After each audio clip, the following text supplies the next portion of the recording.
Good morning, students. Previous lecture we completed the phylums, Porifera and phylum Cnidaria. After that, the phylum number 3,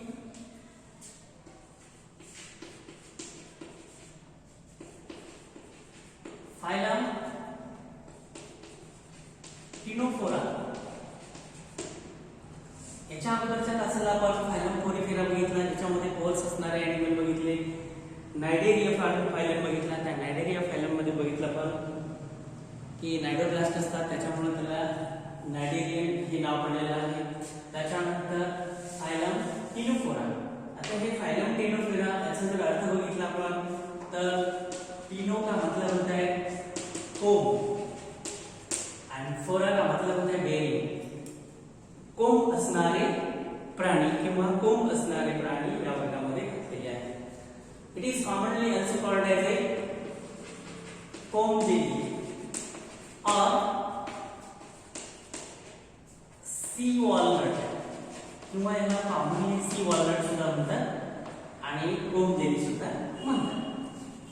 तर आपण तिसरा phylum बघतोय. पहिला बघितला आपण पोरिफेरा, त्याच्यानंतर बघितला नायडेरिया फायलम, निडेरिया फायलम, त्याच्यानंतर तिसरा फायलम टिनोफोरा. टिनो का मतलब होता है कोंब आणि फोरा का मतलब होता है बेरिंग, म्हणजे कोंब बेरिंग असणारा प्राणी. तर टिनो मीन्स कोंब, commonly known as comb jelly, and also it is called as a sea walnut. आता हे बघत असताना आपण त्याच्यामध्ये एक याची कॅरेक्टरिस्टिक्स बघत असताना पहिले कॅरेक्टरिस्टिक्स बघू, habit and habitat. Habit and habitat म्हणजे काय, ते राहतात कुठं आणि त्यांच्या सवयी काय आहेत. राहतात कुठं आणि त्यांच्या सवयी काय आहेत ते आपण बघू. तर आता हॅबिट अँड हॅबिटॅट मध्ये they are exclusively marine water animal. Exclusively marine water animal. Exclusively marine water का मतलब होता है हे खाऱ्या पाण्यात सापडणारे प्राणी आहेत. They are not found in the fresh water. ते गोड्या पाण्यामध्ये सापडत नाही. त्याच्यानंतर they are freely swimming in water. Freely swimming in water. Freely water मध्ये स्विम होतात. Then also they are pelagic in water. Pelagic का मतलब होता है they found in the deep water, not floating, deep water मध्ये सापडतात. त्याच्यानंतर habit मध्ये काय येतात, ते काय खातात. दे are the carnivorous animal. Carnivorous का मतलब होता है मांसाहारी. दे फीड्स अपॉन, ते काय खातात, प्लॅंक्टॉन्स. कुठले प्लॅंक्टॉन्स, झूप्लॅंक्टॉन. त्याच्यानंतर any microorganisms which enter along with a dirt or water, which enter along with a water current or water flow, and some crustaceans also and small fishes also, means they totally feeds upon the carnivorous or animal food. हे सांगितलं. they are exclusively marine water, म्हणजे ते खाऱ्या पाण्यातच फक्त सापडतात. Free swimming, पाण्यामध्ये freely swim होतात. त्याच्यानंतर पेलेजिक आणि त्यांचा फूड आहे the animal material, means they are the carnivorous. They feeds upon the planktons, small crustaceans. आता हे जे कार्निवरस हॅबिट आहे नीटला वगैरे विचारू शकतात की फूड मटेरियल काय आहे, प्लॅंक्टॉन्स आहे, मग त्याच्यामध्ये झू प्लॅंक्टॉन येतील किंवा अजून क्रुस्टेशियन्स येतील वगैरे. आता दुसरी कॅरेक्टरिस्टिक्स आपल्या हॅबिट आणि हॅबिट नंतर बघू. दुसरी कॅरेक्टरिस्टिक्स आहे बॉडी सिमेट्री.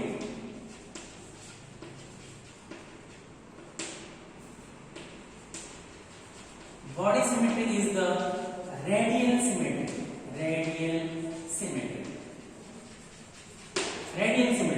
आता समजण्यासाठी काय करतो मी, तर एक सी वॉलनट किंवा प्लुरोब्राचियाची फिगर काढतो.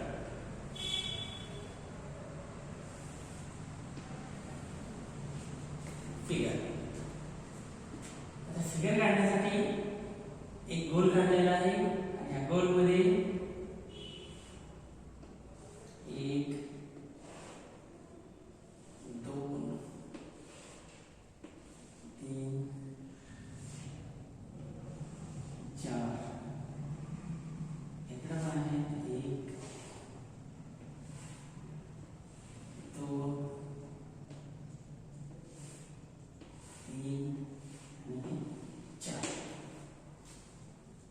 the body is radial symmetry.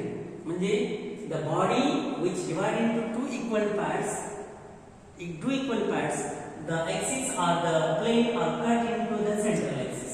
जर central axis मधून याची body कट केली तर त्याचे दोन समान भाग होतात. कळते का? Radial symmetry means cut up the body or divide the body into the two equal halves, but that plane passes through the central axis. शर्त एवढी आहे की तो जो प्लेन पास केलेला आहे, समजा इकडून असा पास केला तर तो सेंट्रल ऍक्सिस मधून गेला पाहिजे किंवा इकडून गेला इकडून, तर बॉडीचे समान दोन भाग होतात. त्याच्यानंतर तिसरा पॉइंट आहे बॉडी प्लॅन. बॉडी सिमेट्री नंतर पुढचा प्लॅन आहे पुढचा पॉइंट आहे body plan. Body plan is the blind sac plan. Blind sac plan. Blind sac plan का मतलब होता है mouth is only present and this is not present. Means only one single opening is present. That is the blind sac plan. पुढचा मुद्दा आहे त्याच्यानंतरचा ज्या level of organisation. Level of organisation. Level of organisation. The level of organization in this there is a tissue level organization. किंवा tissue level tissue was found in these animals. त्याच्यानंतर आहे germ layers. पाचवा point त्याच्यामधला आपण हे बसूया वरच्या बाजूला लिहितो.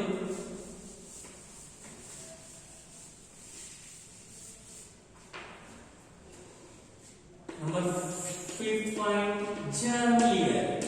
याचे कॅरेक्टरिस्टिक्स बघत आहोत आपण. These are the diploblastic animal. Diploblastic animal. These animals are the diploblastic animals. Diploblastic animal का मतलब होता है there is a presence of outer ectoderm and inner endoderm. Mesoderm is absent. Only two derms. In the embryonic development there are only two derms, outer ectoderm and inner endoderm. Two derms are present and mesoderm is absent. 6 number point आहे पुढचा locomotion कसं होतं या प्राण्यामध्ये. The locomotion are with the help of a cilia. आता याच्यामध्ये हे 1 2 3 4 5 6 7 8 आहे. There are the 8 plates. 8 plates are present and that plate contain the cilia. That plate contain the cilia or ciliated plate. That ciliated plate is called as a comb plate.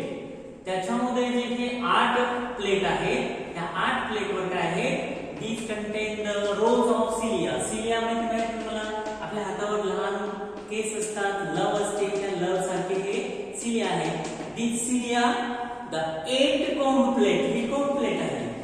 comb कंगव्यासाठी. कंगवा माहिती आहे कंगवा comb plate that contain the cilia and that comb plate are responsible for the locomotion.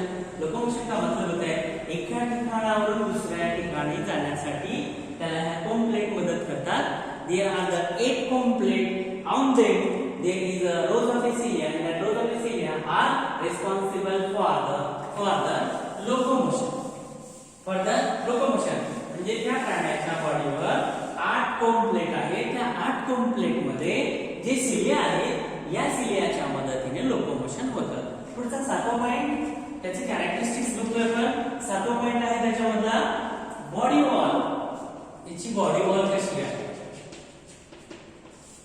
Body wall the outer epidermis. Body wall मध्ये outer epidermis आणि inner साइडला गॅस्ट्रोडर्मिस. Inner साइडला कुठले गॅस्ट्रोडर्मिस. म्हणजे त्याची जी body wall आहे दोन लेयर आहेत. बाहेरच्या बाजूला outer epidermis and inner gastrodermis. These are the characteristics of the phylum Chenophalia. त्याच्यानंतर 8 नंबरचा पॉइंट आहे की digestive system किंवा digestion. There is two types of digestion: extracellular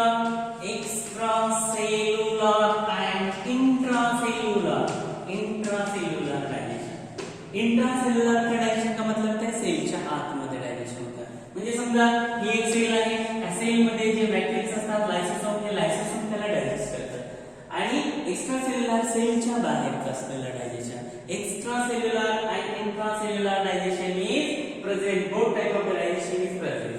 Then nervous system, it is formed or it is a diffused. It is a diffused. Then excretory system is absent. Excretory system absent. मग excretion कसं होतं? Through the body surface. Through the body surface का मतलब होता है body surface by the diffusion method त्याच्या body surface मधून exchange of the material केलं जातं, म्हणजे टाकाऊ पदार्थ टाकले जातात. आणि सगळ्यात महत्त्वाचा मुद्दा याच्यात होता की reproduction. The reproduction is only sexual reproduction. Sexual reproduction. Reproduction is a sexual reproduction. But these animals are the hermaphrodite. Hermaphrodite का मतलब होता है the male sex organ and female sex organ. Sorry, female sex cell and male sex cell. Its ovary and testes are present within the single animal. That is a hermaphrodite. Hermaphrodite, male gamete producing testes and female gamete producing ova producing ovary. Both sex organs are present within the single animal, and this animal is called as a hermaphrodite animal. Development of this animal. Development. Last point. Development of this animal is indirect. Indirect का मतलब होता है formation of the larval stage.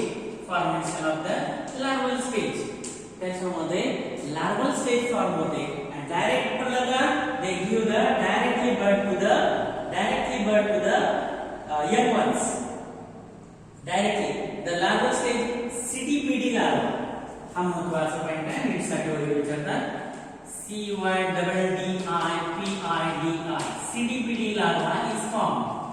This larval stage is present, so development is indirect. Development is indirect. Reproduction is only sexual reproduction. Animals are the hermaphrodite. Hermaphrodite का मतलब होता है the male sex organ, male sex gamete and female sex gamete. Both types of the gametes are present in the कशामध्ये? In the single animals. Present in the single animals. आता ह्याचे खास characteristics बघू आपण. खास कॅरेक्टरिस्टिक्स बघण्यासाठी मी दोन हे टेंटॅकल काढलेले आहेत. टेंटॅकल जसं तुम्ही कॉकरोचला बघितलं, कॉकरोचला पण पुढे मूंछ असते त्याला आपण टेंटॅकल्स म्हणतो. तसे याला पण दोन काय आहेत? टेंटॅकल्स आहेत. आता आपण प्रत्येक फायलम मध्ये एक वेगळी कॅरेक्टरिस्टिक्स बघितलेली आहे किंवा युनिक फीचर बघितलेलं आहे. प्रत्येकाची एक खास वेगळी ओळख आहे. जसं की नायडेरिया बघितलं, cnidoblast, these are the unique cnidoblast, presence of the cnidoblast, that is the unique characteristics of the cnidarian animal. Then in this Ctenophora animals, they are the one of the unique feature. That unique features are the coloblast cell. Coloblast cells are present. आता ही coloblast cell कोण आहे? These are the sticky cells. Sticky cells म्हणजे काय? These are the adhesive cell. Adhesive चिकट cell आहे. याचे unique features सांगतोय कि these coloblasts are present on the antenna and on the antenna of the animal. Sorry, tentacles of the animal. These are the tentacles of the animal. And this coloblast cell is the unique feature. And these coloblast cells are the sticky cell, या चिकट cell है. And these are helpful for the capturing the prey. Capturing the prey. म्हणजे त्याला food पकडण्यासाठी या चिकट sale याच्यावर जे टेंटॅकल्स आहेत त्या मदत करतात. म्हणजे कशासाठी? फॉर द ऑफेन्स का मतलब होता है शिकार करण्यासाठी. To capture the prey. मी सांगितलं युनिक फीचर की these tentacles contain the coloblast cell or adhesive cell, this sticky cell. This coloblast cell it helpful for the capture the food material or prey सांगितल्याने का तर these animals are the carnivorous म्हणजे शिकार करण्यासाठी प्राण्यांची त्याला हे सेल adhesive ते उपयोगी पडतात. अजून काय त्याचं युनिक कॅरेक्टरिस्टिक फीचर, अजून त्याचा युनिक कॅरेक्टरिस्टिक फीचर आहे these animals are the bioluminescence animal.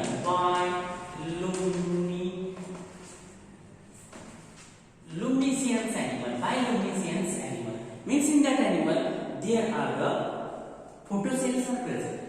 Photocells are present under the these 8 row. या 8 row च्या खालच्या बाजूला 8 row आहे 1 2 3 these complete of the sphere. Below that or underlying them there is a photocells are present and that photocell emit the light. Luminescence the light. Luminescence चमकणे. Emit the light म्हणजे ते प्रकाशित होतात. It is a bioluminescence is the characteristic feature. These photocells are activated by the calcium and that activated cell illuminate the light चमकतात. Bioluminescence. These are the characteristic feature of the phylum Ctenophora or members of the Ctenophora. Example. आता याचं example बघत असताना example Ctenoplana, Ctenophora, Ctenoplana आणि दुसरे example आहे Ctenoplana नंतर Pleurobrachia हे figure जे काढलेले आहे Pleurobrachia.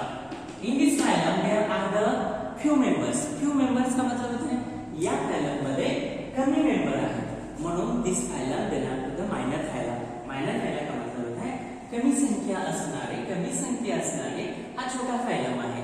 हा फार मोठा फायलम नाही. या वर्गामध्ये फार थोडे प्राणी राहतात म्हणून या फायलम मायनर फायलामध्ये गणला जातो. म्हणजे मायनर फायलम हा किरकोळ आहे, जास्त संख्या नसलेला फायलम. बघा परत एकदा सांगतो मी काय सांगितलं की फायलम टिनोफोरा हा तिसरा. टिनो का मतलब होता है कोंब, फोरा का मतलब होता है असणारा, बेअर करणारा, कोंब असणारा. म्हणून याचं काउंट नाव आहे कोंब जेली और सी वॉलनट किंवा याच प्राण्याला सी वॉलनट म्हणतात किंवा कोंब जेली म्हणतात. आता हॅबिटॅट मध्ये सांगितलं की हे सगळे प्राणी मरीन वॉटर मध्ये सापडतात. मरीन वॉटर का मतलब होता है सागरामध्ये समुद्रामध्ये सापडतात, खाऱ्या पाण्यामध्ये सापडतात. आणि त्याच्यानंतर सांगितलं फ्रीली स्विमिंग. हे फ्रीली स्विम होतात with the help of this ciliated complete.